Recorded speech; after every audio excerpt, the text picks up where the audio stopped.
எல்லாரும் எதிர்பார்த்த மாதிரி இன்னைக்கு நம்ம மார்க்கெட்டில் இருக்கக்கூடிய நிறைய இண்டெக்ஸ் பாசிட்டிவ் தான் ட்ரேட் ஆகிட்டு இருக்காங்க. ஐடி இண்டெக்ஸ்லாம் இன்னைக்கு நல்ல ஒரு பாசிட்டிவ்ல இருக்காங்க. நம்ம மார்க்கெட்டை கொஞ்சம் கொஞ்சமாக ரிவர்ஸ் ஆகிட்டு இருக்கு. பார்ப்போம், இதே மாதிரி பாசிட்டிவாக இருந்தாங்கன்னா ரொம்ப நல்லா இருக்கும்.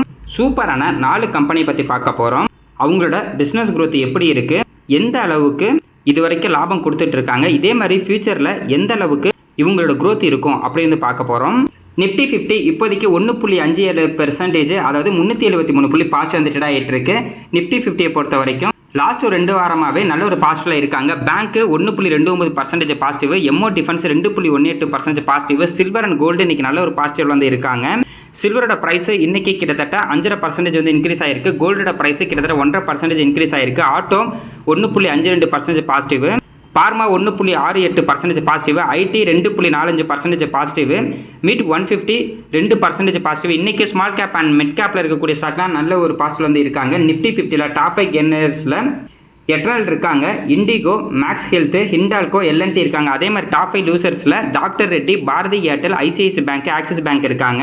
மேக்ஸிமம் இன்னைக்கு எல்லா இண்டெக்ஸும் பாசிட்டிவ் தான் இருக்காங்க. மேக்ஸிமம் எல்லா ஸ்டாக்கும் நல்ல ஒரு பாசிட்டிவ்ல தான் இருக்காங்க. இதே மாதிரி இன்னும் ஒரு பாசிட்டிவா இருந்தாங்கன்னா பரவாயில்லைங்க. ஏற்கனவே ஈரான் இஸ்ரேல் யூஎஸ் வார் வந்து பார்த்தீங்கன்னா இப்போ வந்து தற்காலிகமாக வந்து நிறுத்தி வச்சிருக்காங்க. இப்படி இன்னும் ஒரு மாதம் அப்படியே ஸ்டாப் பண்ணி இருந்தாங்கன்னா ரொம்ப நல்லா இருக்கும். இன்னும் ஒரு மாதம் 2 மாதம் அப்படியே ஸ்டாப் பண்ணிட்டாங்கன்னா ஓகே, இதுக்கப்புறம் அப்படியே ஸ்டாப் பண்ணிக்கலாம் அப்படின்ற மாதிரி ஒரு பேச்சுவார்த்தை நடந்து முடிச்சிருவாங்க. எப்போ இந்த பேச்சுவார்த்தை நடந்து முடியுதோ அப்போ வந்து பார்த்தீங்கன்னா மார்க்கெட்டு நல்லா ரிவர்ஸ் ஆகிறதுக்கு நிறைய வாய்ப்பு இருக்குது. அது வரைக்கும் நம்ம கொஞ்சம் பொறுமையாக இருப்போம். மார்க்கெட்டில் வந்து அதிகமான பணம் சம்பாதிக்கணும் அப்படின்னு நம்ம பொறுமையாக இருந்தாவே போதும். அவசரப்பட்டு நம்ம ஒரு ஸ்டாக்கை வாங்கவும் கூடாது, விற்கவும் கூடாது. எந்த அளவுக்கு நம்ம அதிகமாக பொறுமையாக இருக்குமோ அந்த அளவுக்கு நமக்கு ரிட்டர்ன் அப்படிங்கிறது கண்டிப்பாக மார்க்கெட்டில் வந்து கிடைக்கும். ஃபர்ஸ்ட் கம்பெனியோட பேர் வருண் பீவரேஜ் லிமிடெட். இந்த கம்பெனி பற்றி நம்ம எல்லாத்தையுமே தெரியும். அதுவும் நம்ம சேனலை தொடர்ந்து பார்க்குறவங்களுக்கு கண்டிப்பாக இந்த கம்பெனியை பற்றி தெரிஞ்சிருக்கும். புதுசாக வந்தவங்களுக்கு நிறைய பேருக்கு இந்த கம்பெனியை பற்றி தெரியல. இவங்க பெப்சி ப்ராடக்டை மேனுஃபேக்சரிங் அண்ட் சேல்ஸ் வந்து பண்ணிட்டு இருக்காங்க. அதாவது நம்ம பெப்சி கூல்ட்ரிங்க்ஸை எது குடித்தாலும் சரி இந்த கம்பெனி தான் மேனுஃபேக்சரிங் அண்ட் சேல்ஸ் வந்து பண்ணிட்டு இருக்காங்க. இப்போ பெப்சியை பொறுத்த வரைக்கும் அவங்களோட ஃபார்முலா, அதாவது லிக்விட் வந்து பார்த்தீங்கன்னா வருண் பீவரேஜ் லிமிடெட் வந்து கொடுத்துருவாங்க. அவங்க அந்த லிக்விடுக்கு ஒரு பர்டிகுலர் அமௌண்ட் வந்து கொடுத்துட்டு கூல்ட்ரிங்க்ஸை இவங்க தான் தயார் பண்ணுவாங்க. எக்ஸாம்பிளுக்கு முன்னாடி வந்து பார்த்தீங்கன்னா ஒரு 1/2 லிட்டரு கூல்ட்ரிங்க்ஸ் வந்து பார்த்தீங்கன்னா ஒரு பெப்சி வந்து 35 ரூபாய் இருக்குது அப்படின்னா அதில் ஒரு 7 ரூபாயிலேருந்து 8 ரூபா வரைக்கும் தான் பெப்சிக்கு போகும். மீதி இருக்கிறது எல்லாமே வருண் பீவரேஜுக்கு தான் வரும். வருண் பீவரேஜ் அந்த லிக்விடை வாங்கிட்டு வந்துட்டு எந்த அளவுக்கு அதில் வந்து வாட்டர் சேர்க்கணும், அதே மாதிரி எந்த அளவுக்கு சுகர் சேர்க்கணும், இல்லை மற்ற பொருட்கள்லாம் எல்லாமே சேர்த்துட்டு பாட்டில் இவங்க தான் வந்து பார்த்தீங்கன்னா டிசைன் வந்து பண்ணுவாங்க. பண்ணிவிட்டு அது வந்துட்டு கடைக்கு வந்து டிஸ்ட்ரிபியூஷன் பண்ணுறது, சேல் பண்ணுறது எல்லாமே வருண் பீவரேஜ் தான் பண்ணுவாங்க. இதில் ரொம்ப பெஸ்ட்டு என்ன அப்படின்னா இதனால் பெப்சிக்கும் நல்ல ஒரு அமௌண்ட் வந்து கிடைக்கும், வருண் பீவரேஜ் லிமிடெடுக்கும் நல்ல ஒரு மார்ஜின் வந்து நிற்கிது. அதனால இந்த கம்பெனிக்கு வந்து பார்த்தீங்கன்னா 2 சைடுமே நல்ல ஒரு பெனிஃபிட் கிடைக்கும். பெப்சிக்கு நல்ல ஒரு பெனிஃபிட் இருக்குது, இந்த கம்பெனிக்கு நல்ல ஒரு பெனிஃபிட் இருக்குது. ஏன் அப்படின்னா பெப்சி அப்படிங்கிறது வேர்ல்டு வைடு மிகப்பெரிய பிராண்டு. அதனால் அந்த பிராண்டை ஈஸியாக அவங்க வந்து யூஸ் பண்ணிக்கிறாங்க. அதனால் இவங்களுக்கு மார்ஜின் வந்து பார்த்தீங்கன்னா ரொம்ப அதிகமாக கிடைக்குது.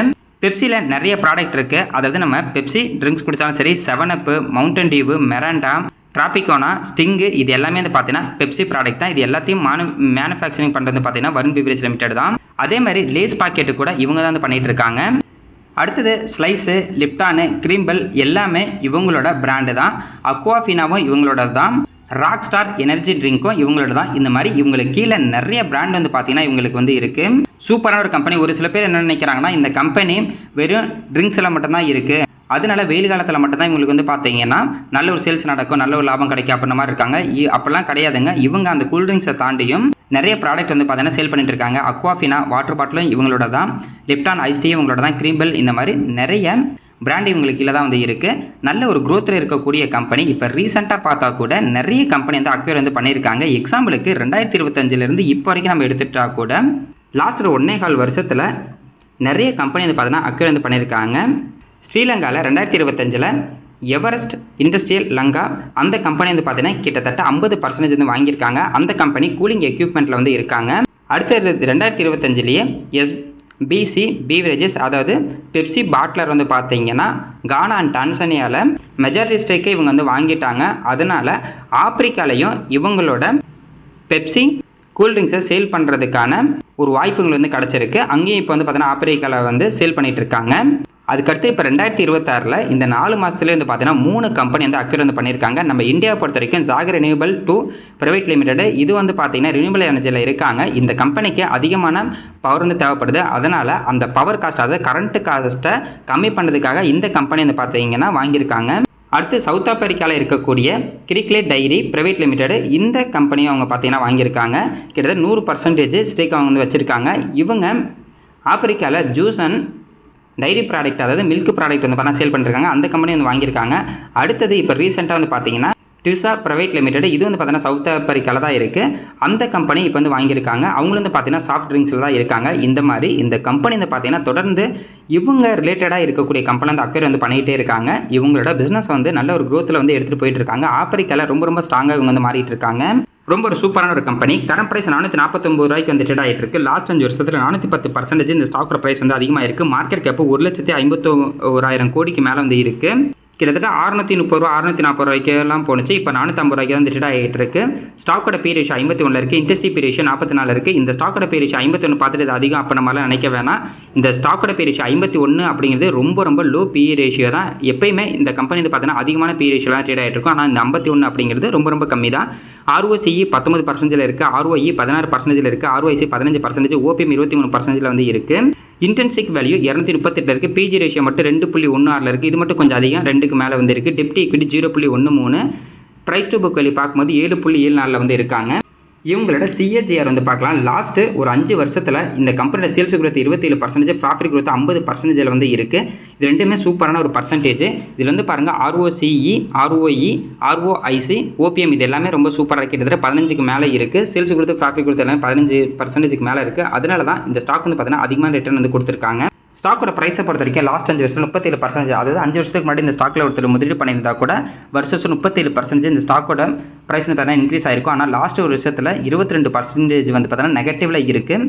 அதை ஹையில் நம்ம வாங்கியிருந்தோம்னா இப்போதைக்கு 22% நெகட்டிவில் தான் இருக்கும். இது காரணம் என்னென்னா, இப்போ லாஸ்ட்டு ஒரு வருஷத்தில் இவங்களோட சேல்ஸ் growthம் ப்ராஃபிட் growth வந்து கொஞ்சம் அடி வாங்கியிருக்கு. இதுக்கு காரணம்னா, இப்போ நம்ம ஊரில் கேம்பகோலா வந்தாங்க. அவங்களோட ப்ரைஸ் மார்ஜின் வந்து கம்மி பண்ணால இந்த கம்பெனி, அதாவது பெப்சியாக இருக்கட்டும் கொக்கோ கோலாவாக இருக்கட்டும், அவங்களோட ப்ரைஸ் வந்து பார்த்தீங்கன்னா அவங்களுக்கு ஈக்குவலாக வந்து கம்மி பண்ணியிருக்காங்க. அதனால தான் இப்போ இவங்களோட சேல்ஸ் growth, ப்ராஃபிட் growth கொஞ்சம் வந்து அடி வாங்கியிருக்கு. இது வந்து பார்த்தீங்கன்னா டெம்பரரி இருக்கும். மறுபடியும் போக போக வந்து சரி பண்ணிடுவாங்க. ரிட்டர்ன் ஈக்விட்டி வந்து பார்த்தீங்கன்னா எப்பவுமே 20% மேலே இருக்கும். இப்போ வந்து பார்த்தீங்கன்னா 16% இருக்குது. அது காரணம் என்னன்னா, அந்த கேம்பகோலா வந்தது தான். இதனால இந்த கம்பெனி க்ளோஸ் ஆகிடும் அப்போலாம் கிடையாதுங்க. என்னதான் கேம்பகோலா வந்தாலும் அவங்களும் ஒரு சைடு இருப்பாங்க. ஆனால் இவங்களும் இன்னும் வந்து பார்த்தீங்கன்னா இவங்களோட growthல வந்து ரொம்ப அதிகமாக கான்சன்ட்ரேஷன் வந்து பண்ணுவாங்க. இந்த CAGR வந்து நம்ம என்ன தெரிஞ்சுக்கலாம்னா, இந்த கம்பெனி வந்து நல்ல சூப்பரான ஒரு பர்ஃபார்மன்ஸில் இருக்குது. லாபம் வந்து பார்த்தீங்கன்னா இயர் ஆன் இயர் ரொம்ப அதிகமாகிட்டே இருக்கும். அதுவும் இல்லாமல் இப்போ வந்து பார்த்தீங்கன்னா சம்மர் சீசன் வந்து ஸ்டார்ட் ஆயிடுச்சு. அதனால் அடுத்த குவார்ட்டர் கண்டிப்பாக வந்து நல்ல ஒரு ரிட்டர்ன் வந்து தருவாங்க. சம்மரில் தான் நம்ம அதிகமாக வந்து கூல் ட்ரிங்க்ஸ் வந்து குடிப்போம். அதனால் கண்டிப்பாக இவங்களோட ரிசல்ட் அப்படிங்கிறது ரொம்ப நல்லாவே வந்து இருக்கும். இவங்களோட ஷேர் ஹோல்டிங் பேட்டர்னை பொறுத்த வரைக்கும் ப்ரமோட்டர்ட்ட 59.43%, எஃப்ஐட் வந்து பார்த்தீங்கன்னா 19.51%, டிஐட் வந்து பார்த்தீங்கன்னா 14.35% ஷேர் ஹோல்டிங் இருக்குது. இதில் எஃப்ஐ வந்து பார்த்தீங்கன்னா கொஞ்சம் வந்து கம்மி பண்ணியிருக்காங்க. கிட்டத்தட்ட மார்ச் 2023 26% வச்சிருந்தாங்க எஃப்ஐ. இப்போ வந்து பார்த்தீங்கன்னா வெறும் 19.51 இருக்குது. எல்லா குவார்ட்டரும் இவங்க வந்து பார்த்தீங்கன்னா இப்போ லாஸ்ட்டு ஒரு 2-3 குவார்ட்டராகவே அவங்களோட ஹோல்டிங்கை வந்து கொஞ்சமாக வந்து கம்மி பண்ணிகிட்டு இருக்காங்க. அடுத்து டிஏ வந்து பார்த்தீங்கன்னா அவங்களோட ஹோல்டிங்கை வந்து அதிகமாகிட்டு இருக்காங்க. என்னதான் எஃப்ஐ வந்து குறைஞ்சாலும் டிஏ வந்து அதுக்கு ஈக்குவலாக வந்து வாங்கிட்டு இருக்காங்க. கவர்மெண்ட் கிட்ட 0.04%, ரீட்டைல் பீப்பிள்கிட்ட வந்து பாருங்கள் 6.66% தான் வந்து இருக்குது. ரீட்டைல் பீப்பிளை பொறுத்த வரைக்கும் அது வந்து கம்மியாகிட்டு தான் வந்துருக்கு. இது கண்டிப்பாக பாசிட்டிவாக இருக்கும். எஃப்ஐடி வந்து அதிகமாகவே வந்து இருக்காங்க. அடுத்தது இவங்க போனஸை பொறுத்த வரைக்கும் கிட்டத்தட்ட இவங்க லிஸ்ட் ஆனதுக்கப்புறம் 2019 பார்க்கும்போது 3 தடவை போனஸ் கொடுத்துருக்காங்க, 2 தடவை வந்து ஸ்ப்ரெட் கொடுத்துருக்காங்க. இதெல்லாம் நம்ம கணக்கெடுத்து பார்த்தோம் அப்படின்னா இவங்க லிஸ்ட் ஆனதுலேருந்து ஏகப்பட்ட லாபம் வந்து கொடுத்துருக்காங்க. எல்லாமே 1:2, அதாவது நம்மகிட்ட 2 ஷேர் இருந்துச்சுன்னா அவங்க 1 ஷேர் வந்து பார்த்தீங்கன்னா போனஸ் வந்து கொடுத்துருப்பாங்க. ஸ்பிளிட் வேறு 2 தடவை நடந்திருக்கு. இதெல்லாம் கண்டிப்பாக நம்ம கணக்கெடுத்து பார்த்தோம்னா ஏகப்பட்ட லாபம் லாஸ்ட் 5 வருஷத்துல வந்து கொடுத்துருக்காங்க. சூப்பரான ஒரு கம்பெனிங்க, நல்ல ஒரு growthல இருக்குது. இதுக்கு முன்னாடிலாம் வந்து பார்த்தீங்கன்னா மார்க்கெட் ரொம்ப கீழே இருக்கும் போது வெறும் 380 ரூபா 382 ரூபாய்க்கெல்லாம் இருந்துச்சு. அப்படி கொஞ்சமாக ரெக்கவர் ஆகி கிட்டத்தட்ட 12-13% இன்க்ரீஸ் ஆகிட்டாங்க. இன்றைக்கி கூட இந்த ஸ்டாக்கோட ப்ரைஸ் ஒரு 4% பாசிட்டிவாக இருந்தது மதியம். அது காரணம் என்னன்னா, இப்போ சம்மர் சீசன் போகிறனால இந்த தடவை சம்மர் வந்து நார்மலாக இருக்கிறத விட கொஞ்சம் அதிகமாக இருக்கும் அப்படின்ற மாதிரி நியூஸ் வந்திருக்கு. அப்படி சம்மர் வந்து அதிகமாக இருந்துச்சுன்னா கூல் ட்ரிங்க்ஸோட சேல்ஸ் வந்து பார்த்தீங்கன்னா ரொம்ப அதிகமாக இருக்கும். அந்த ஒரு காரணத்தினால இன்றைக்கி இந்த ஸ்டாக்கோட ப்ரைஸ் கொஞ்சம் பாசிட்டிவாக வந்து இருந்தது. பாப்பம் பொறுத்து வந்து இன்க்ரீஸ் ஆகிட்டு தான் இருக்குது. அப்படியே இன்க்ரீஸ் ஆகிட்டு இருந்துச்சுன்னா ரொம்ப நல்லாயிருக்கும். அடுத்தது Oracle financial service software limited. இவங்க ஒரு சாஃப்ட்வேர் கம்பெனி. இப்போ வந்து பார்த்தீங்கன்னா யூஎஸில் இருக்கக்கூடிய எல்லா கம்பெனி, அதுவும் சாஃப்ட்வேர் கம்பெனி எல்லாம் அடி வாங்குறாங்க. இந்தியாவில் இருக்கக்கூடிய கம்பெனி ரொம்ப அடி வாங்குறாங்க. ஏன் அப்படின்னா போன வருஷம் யூஎஸ் டாரிஃப் அப்படின்ற ஒன்று வந்து யூஎஸ் வந்து கொண்டு வந்தாங்க. அதனால் ஐடி செக்டர் ஃபுல்லாகவே அடி வாங்கினாங்க. ஏன் அப்படின்னா இப்போ நம்ம ஐடி செக்டர் நிறைய ப்ராஜெக்ட் வந்து யூஎஸ்க்கு தான் பண்ணிகிட்டு இருக்காங்க. அதனால் டாலரில் நம்ம ஐடி கம்பெனிக்கெலாம் வருமானம் வரனால இப்போ டேரிஃப் இஷ்யூலாம் போகிறனால இப்போ அமெரிக்கா கூட யாரெல்லாம் பிஸ்னஸ் பண்ணிகிட்டு இருக்காங்களோ அவங்க எல்லாத்துக்கும் டேரிஃப் அதிகமாக மாதிரி இருந்தது. அதனாலையும் ஐடி செக்டரில் கூட எல்லா ஸ்டாக்கோட ப்ரைஸும் கீழே போனாங்க. அதுக்கு அடுத்து வந்து பார்த்தீங்கன்னா ஆர்டிஃபிஷியல் இன்டெலிஜென்ஸு நிறைய கம்பெனி வந்து புதுசாக வந்து லான்ச் பண்ண ஆரம்பிச்சிட்டாங்க. அதனாலையும் நம்ம கம்பெனி எல்லாமே ரொம்ப அடி வாங்கினாங்க. அதுக்கு அடுத்தது ஈரான் இஸ்ரேல் வார் வந்துச்சு. அதுக்கப்புறமா ஐடி கம்பெனி வந்து அடி வாங்கினாங்க. இந்த மாதிரி ஐடி கம்பெனி இருக்கிறதே ரொம்ப கீழே தான் இருக்காங்க. அதுவும் நிறைய கம்பெனிலாம் 52 வீக் லோவை புதுசாக போட்டு கீழே போய்கிட்டே இருந்தாங்க. இப்போ ஒரு 2 வாரத்துக்கு முன்னாடிலாம் இப்போ தான் கொஞ்சமாக வந்து ரெக்கவர் ஆகிறாங்க. ஐடி கம்பெனிஸை பொறுத்த வரைக்கும் நம்ம இது வந்து நல்ல ஒரு வாய்ப்பாக யூஸ் பண்ணிக்கிறோம். எந்த ஒரு கம்பெனிக்கு வந்து இல்லைனா எந்த ஒரு செக்டாருக்கு நிறைய ப்ராப்ளம் போயிட்டுருக்கு, அது தொடர்ந்து கீழே போயிட்டுருக்கு அப்படின்னா கண்டிப்பாக அதை நம்ம ஒரு வாய்ப்பாக பார்த்துட்டு அந்த வாய்ப்பை நம்ம வந்து யூஸ் பண்ணிக்கணும். இப்போதைக்கு ஐடி செக்டர் கூட எல்லா ஸ்டாக்கும் வந்து பார்த்தீங்கன்னா கீழே தான் இருக்குது. அதே மாதிரி தான் இந்த OFSஸும் ரொம்ப கீழே இருக்காங்க. கரண்ட் ப்ரைஸ் 7543 ரூபாய்க்கு வந்து ட்ரேட் ஆகிட்டு இருக்கு. லாஸ்ட் ஒரு 5 வருஷத்தில் வந்து பார்த்தீங்கன்னா 124% வந்து இன்க்ரீஸ் ஆகிருக்கு. இன்றைக்கி மட்டும் இந்த ஸ்டாக்கோட ப்ரைஸ் கிட்டத்தட்ட 5.5% வந்து இன்க்ரீஸ் ஆகிருக்கு. மேக்ஸிமம் இந்த கம்பெனி வந்து பார்த்தீங்கன்னா ஃபினான்ஷியல் சாஃப்ட்வேர் தான் ரெடி பண்ணி வந்து கொடுத்துட்ருக்காங்க. இருந்தாலும் customer application development, consulting, IT infrastructure மேனேஜ்மெண்ட்டில் வந்து இருக்காங்க. அவுட் சோர்ஸ்டு பிஸ்னஸும் இவங்க வந்து பண்ணிட்டு இருக்காங்க. சிம்பிளாக சொல்லணும் ஐடி கம்பெனிங்க. கரண்ட் ப்ரைஸ் 7543 ரூபாய்க்கு வந்து ட்ரேட் ஆகிட்டு இருக்கு. மார்க்கெட் கேப் 65,624 கோடிக்கு மேலே இருந்திருக்கு. ஸ்டாக்கோட பி ரேஷியோ 26 வந்து இருக்குது. டிவிடெண்ட் ஈல்டு 3.53 இருக்குது. இந்த கம்பெனி டீசெண்டான ஒரு டிவிடெண்ட் ஈல்டு வந்து எப்பயுமே வந்து வச்சிருக்காங்க. ROCE வந்து பார்த்தீங்கன்னா 40%, ROE 29%, ROIC வந்து பார்த்தீங்கன்னா 31%, OPM 43% இருக்குது. ஓவரால் அந்த பர்சன்ட் எல்லாமே சூப்பரான ஒரு பர்சன்டேஜ். புக் வேல்யூ 847 ரூபாய் வந்திருக்கு. இன்டென்சிக் வேல்யூ 3531 வந்திருக்கு. பேஜ் ரேஷியோ 3.37 வந்திருக்காங்க. இது மட்டும் கொஞ்சம் பேஜ் ரேஷியோ மட்டும் கொஞ்சம் அதிகமாக இருக்குது. டெப்ட் ஈக்விட்டி 0, உங்களுக்கு கடன் கிடையாது. பிரைஸ் டு புக் வேல்யூ வந்து பார்த்தீங்கன்னா 8.92 வந்து இருக்குது. இந்த ரேஷியோலாம் சூப்பராக இருந்தாலும் இந்த ஸ்டாக் வந்து ஏன் இவ்வளோ கம்மியாக வந்து ரிட்டர்ன் கொடுத்துருக்கு அப்படின்னா இவங்களோட சேல்ஸ் குரோத், ப்ராஃபிட் குரோத் ரொம்ப கம்மியாக இருக்குது. எக்ஸாம்பிளுக்கு சேல்ஸ் குரோத் லாஸ்ட் 10 வருஷத்தில் 6%, ப்ராஃபிட் குரோத் 7% வந்து இருக்குது. அதே மாதிரி ஸ்டாக்கோட ப்ரைஸ் பாருங்கள், அதுக்கு ஈக்குவலாக லாஸ்ட் 10 வருஷத்தில் 7%, அதாவது 10 வருஷத்துக்கு மட்டும் இந்த ஸ்டாக்கில் வந்து முதலீடு பண்ணியிருந்தாங்கன்னா வருஷம் 7% இந்த ஸ்டாக்கோட ப்ரைஸ் வந்து இன்க்ரீஸ் ஆயிருக்கும். ரிட்டர்ன் ஈக்குவல் வந்து பார்த்தீங்கன்னா கிட்டத்தட்ட 27% வந்து இருக்குது. இப்போ ஸ்டாக்கோட ப்ரைஸ் 7% ப்ளஸ் டிவிடெண்ட் ஈல்டு 4% வச்சா கூட ஆவரேஜாக ஒரு 11% இந்த ஸ்டாக் வந்து பார்த்தீங்கன்னா ரிட்டர்ன் வந்து கொடுத்துட்டு இருக்கு. பார்க்கலாங்க, இப்போதைக்கெல்லாம் கீழே இருக்குது. அப்படியே ரிவர்ஸ் ஆனிச்சுன்னா ரொம்ப நல்லாயிருக்கும். நம்ம வந்து பொறுமையாக வெயிட் பண்ணி பார்ப்போம். அடுத்தது CDSL, சென்ட்ரல் டெபாசிட்டரி சர்வீசஸ். இவங்க வந்து பார்த்தீங்கன்னா டெபாசிட்டரி சர்வீஸில் வந்து இருக்காங்க. இந்த பிஸ்னஸ் வந்து கடைசி வரைக்கும் இருந்துகிட்டே இருக்குங்க. எந்த அளவுக்கு நம்ம ஸ்டாக் மார்க்கெட் வந்து க்ரோத் ஆகுதோ அந்த அளவுக்கு இந்த கம்பெனியோட க்ரோத் வந்து இருக்கும். அதாவது டிஜிட்டலாக இவங்க வந்து எல்லா இன்ஃபர்மேஷன் வந்து ஸ்டோர் பண்ணி வச்சுருக்காங்க. இப்போ நம்ம ஒரு ஸ்டாக் வாங்கும் போது விற்கும் போது, இல்லைனா ஒரு மியூச்சுவல் ஃபண்டை வாங்குறோம் விற்கிறோம், பாண்டு, செக்யூரிட்டிஸ் எதை வாங்கினாலும் சரி, நம்ம வாங்கும் போது விற்கும் போது அந்த வந்து பார்த்தீங்கன்னா டிஜிட்டல் வேஸ்ட்டை வந்து ஸ்டோர் பண்ணி வந்து வச்சுக்குவாங்க. அதுவும் இல்லாமல் இவங்க பிஸ்னஸ் வந்து பார்த்தீங்கன்னா ஸ்டாக் மார்க்கெட்டை சுற்றி நிறைய வந்து இருக்குது. அதாவது இவங்களுக்கு வந்து கமிஷன் பேஸில் நிறைய லாபம் அப்படிங்கிறது வந்து கிடைக்கும். யார் லாபம் எடுத்தாலும் நஷ்டம் எடுத்தாலும் இவங்களுக்கான கமிஷன் வந்து போயிட்டு இருக்கும். அதனால் இந்த கம்பெனி வந்து பார்த்தீங்கன்னா நல்ல ஒரு க்ரோத்தில் வந்து இருக்கும். கரண்ட் ப்ரைஸ் 1341 ரூபாய்க்கு வந்து ட்ரேட் ஆகிட்டு இருக்கு. லாஸ்ட் 5 வருஷத்தில் 269% இந்த ஸ்டாக்கோட ப்ரைஸ் வந்து இன்க்ரீஸ் ஆயிருக்கு. இந்த டெபாசிட்டரி சர்வீஸை பொறுத்த வரைக்கும் NSDL, CDSL 2 கம்பெனி தான் இருக்குது. NSDL இப்போ ரீசெண்டாக வந்து லிஸ்ட் ஆனாங்க. CDSL பொறுத்த வரைக்கும் BSE, NSDL பொறுத்த வரைக்கும் NSE தான் அந்த பேரண்ட் கம்பெனியாக வந்து இருக்காங்க. கண்டிப்பாக இந்த கம்பெனி வந்து பார்த்தீங்கன்னா கடைசி வரைக்கும் இருந்துகிட்டு தான் இருக்கும். எந்த அளவுக்கு நம்ம இந்தியன் ஸ்டாக் மார்க்கெட் வந்து க்ரோத்தில் இருக்கும் அந்த அளவுக்கு இந்த கம்பெனியோட க்ரோத் வந்து இருக்கும். மார்க்கெட் கேப் 28,000 கோடிக்கு மேலே வந்து இருக்குது. ஸ்டாக்கோட பி ரேஷியோ 59 இருக்குது. புக் வேல்யூ 83.40 ரூபா, ROCE 42%, ROE 32%, ROIC 117%, OPM 52% வந்து இருக்குது. இந்த பர்சன்டேஜ் எல்லாமே சூப்பரான ஒரு பர்சன்டேஜ். இன்டென்சிக் வேல்யூ 777 இருக்குது. பிஜி ரேஷியோ 3 வந்து இருக்காங்க. டெப்ட் equity 0. Price to book value பார்க்கும்போது 16 வந்து இருக்காங்க. இவங்களோட CAGR நம்ம எடுத்து பார்த்தா கூட சேல்ஸ் குரோத் லாஸ்ட் 5 வருஷத்தில் 37% இருக்குது. ப்ராஃபிட் குரோத் வந்து பார்த்தீங்கன்னா 38% வந்து இருக்குது. ஸ்டாக்கோட ப்ரைஸை பொறுத்த வரைக்கும் லாஸ்ட் 5 வருஷத்தில் 29%. ஆனால் லாஸ்ட் ஒரு வருஷத்தில் தான் வந்து பார்த்தீங்கன்னா சேல்ஸ் குரோத்தும் சரி, ப்ராஃபிட் குரோத்தும் சரி ரொம்ப நெகட்டிவாக இருக்குது. அதனால தான் ஸ்டாக்கோட ப்ரைஸும் கம்மியான ரிட்டர்ன் வந்து கொடுத்துருக்கு. ரிட்டர்ன் ஈக்விட்டியை பொறுத்த வரைக்கும் கிட்டத்தட்ட 29% மேலே இருக்குது. ஓவரால் அந்த பர்சன்டேஜ் எல்லாமே சூப்பரான ஒரு பர்சன்டேஜ். இப்போதைக்கு இந்த ஸ்டாக்கோட ப்ரைஸ் வந்து பார்த்தீங்கன்னா அதோட கையிலேருந்து லோ ப்ரைஸில் தான் இருக்குது. பார்ப்போம், கொஞ்சமாக அப்படியே இன்க்ரீஸ் ஆகி மேலே போனாங்கன்னா ரொம்ப நல்லாயிருக்கும். அடுத்தது ஏஞ்சல் ஒன். இந்த கம்பெனியை பற்றி நிறைய பேர் வந்து கேட்டிருந்தாங்க. ஏஞ்சல் ஒன்னை பற்றி நம்மளுக்கு தெரியுங்க. ஏன்னா நிறைய பேர் ஏஞ்சல் ஒன் வந்து டிமெண்ட் அக்கௌண்ட் வந்து வச்சிருக்காங்க. இது மட்டும் கிடையாது, இவங்க வந்து பார்த்தீங்கன்னா கமாடிட்டி அண்ட் கரன்சி புரோக்கிங்கில் வந்து இருக்காங்க. இன்ஸ்டிடியூஷனல் புரோக்கிங் பண்ணிட்டு இருக்காங்க. மார்ஜின் ட்ரேடிங் ஃபெசிலிட்டி வந்து பண்ணிட்டு இருக்காங்க. Depository services and distribution of mutual ஃபண்டும் வந்து பண்ணிட்டு இருக்காங்க. இன்சூரன்ஸ் கம்பெனிக்கு வந்து பார்த்தீங்கன்னா கார்பரேட் ஏஜென்ட்டாகவும் இவங்க வந்து பார்த்தீங்கன்னா ஆக்ட் பண்ணிட்டு இருக்காங்க. இன்றைக்கி மட்டும் இந்த ஸ்டாக்கோட ப்ரைஸ் ஒரு 6% வந்து இன்க்ரீஸ் ஆயிருக்கு. இவங்களும் அப்படி தாங்க. இப்போ வந்து பார்த்தீங்கன்னா இவங்ககிட்ட நம்ம டிமெண்ட் அக்கௌண்ட் வந்து ஓப்பன் பண்ணுறோம் அப்படின்ற மாதிரி வச்சுக்கலாம். ஒவ்வொருத்தரையும் நம்ம பை பண்ணும்போது செல் பண்ணும்போது இவங்களுக்கான கமிஷன் வந்து போயிட்டு இருக்கும். நம்ம லாபம் எடுத்தா என்ன, நஷ்டம் எடுத்தா என்ன, இவங்களோட கமிஷன் மட்டும் உங்களுக்கு போயிட்டு இருக்கும். அதனால் இந்த ஸ்டாக் வந்து பார்த்தீங்கன்னா எப்போயும் நல்லா வந்து பர்ஃபார்மன்ஸ் வந்து பண்ணிக்கிட்டு இருப்பாங்க. அது இல்லாமல் கம்பெனியோட பர்ஃபார்மன்ஸும் ரொம்ப நல்லாவே வந்து இருக்கும். தொடர்ந்து ஒரு நல்ல ஒரு லாபம் வந்து கொடுத்துட்டே இருந்தாங்க. இந்த லாஸ்ட் ஒரு வருஷத்துல தான் வந்து பார்த்தீங்கன்னா, இவங்களோட லாபம் அப்படிங்கிறது வந்து குறைஞ்சிருக்கு. எக்ஸாம்பிளுக்கு இப்போ போன வருஷம் மார்ச் 2025லாம் கிட்டத்தட்ட 1172 கோடிக்கு மேல இவங்க வந்து லாபம் கொடுத்திருந்தாங்க. ஆனா இந்த தடவை வந்து பார்த்தீங்கன்னா 800 கோடிக்குள்ள தான் இவங்களோட லாபம் இருக்க போகுது அப்படின்ற மாரி ப்ரெடிக்ஷன் வந்து பண்ணியிருக்காங்க. அது மட்டும் கொஞ்சம் நெகட்டிவா இருக்கும். இவங்களும் வந்து பார்த்தீங்கன்னா, இதுக்கு முன்னாடி இருந்த மாரி கிட்டத்தட்ட லாஸ்ட் ஒரு 10 வருஷமா இருந்த குரோத்ல இவங்க இருந்தாங்கன்னா ரொம்ப நல்லா இருக்கும். இப்போதைக்கு இவங்களோட குரோத் வந்து கொஞ்சம் அடி வாங்கியிருக்கு. அதனால தான் ஸ்டாக்கோட பிரைஸ் வந்து பார்த்தீங்கன்னா, கொஞ்சம் வந்து குறைஞ்சிருக்கு. பிப்ரவரி மாதம் தான் இவங்க வந்து பார்த்தீங்கன்னா ஸ்பிளிட் வேறு கொடுத்தாங்க.